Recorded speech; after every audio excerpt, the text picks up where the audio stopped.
from WLNS TV, this is 6 News This Morning. Well, welcome to the weekend at Michigan. Thanks for kicking off your Saturday right here with 6 News This Morning. I'm Mariah Harrison. Well, just when you thought the fight to recount Michigan's presidential election ballots was over, Green Party candidate Jill Stein has organized a rally in Detroit today demanding state officials let the recount continue.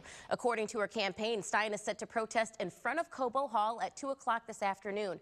That news broke on Friday, shortly after the Michigan Supreme Court announced that it would not take up the question of a presidential recount in the state of Michigan.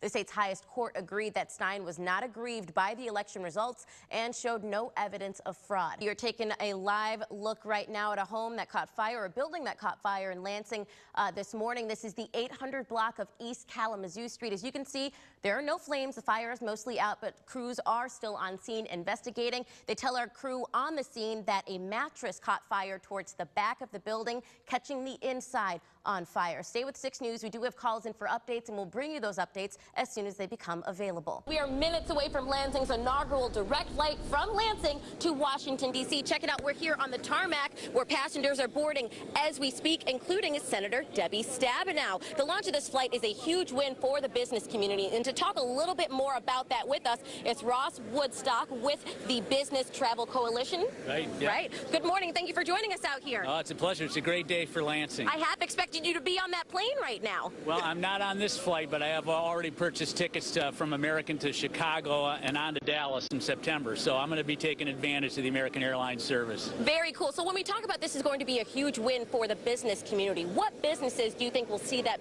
benefit, that impact? Hundreds dead, millions evacuated, and power is wiped out to hundreds of thousands along the Atlantic coast. We continue our coverage of Hurricane Matthew for you.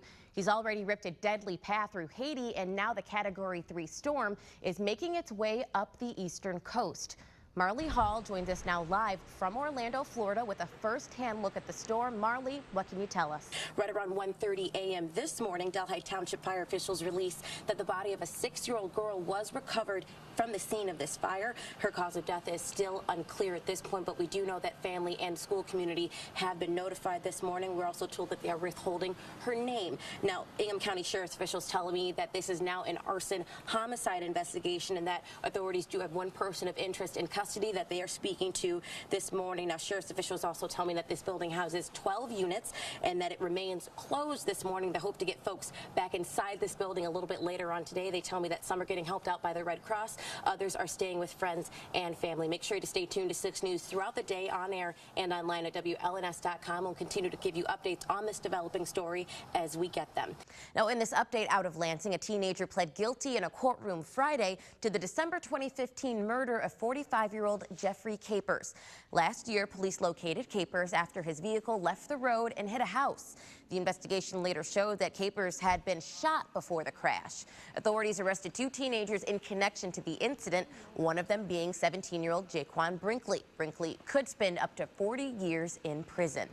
Now, out of Jackson County this morning, 34-year-old William Amison could be sentenced to life in prison. Authorities say back in August, Amison delivered a deadly dose of heroin and committed a first-degree criminal sexual assault. He's currently being held on a $500,000 bond. He quickly relaxed his body and mind, floated to the surface, and flipped on his back. Flip, float, and follow the safest path out. Write that down. Flip, float, follow. The Great Lakes Surf Rescue Project uses those 3 words when they travel the region teaching water safety, with a heavy emphasis on floating. Float to keep your head above water, float to conserve your energy, float to calm yourself down from the fear and panic of drowning, and then follow the safest path out of the water. We'll get to today's forecast in just a second, but rewinding the clock back to yesterday, I was down in Jackson for our Safety Day giveaway, right at the Lowe's off the highway, which also, it was lovely meeting each and every one of you viewers that came out to get those free safety gadgets. It was a blast, but early in the morning, during 6 News This Morning on Friday,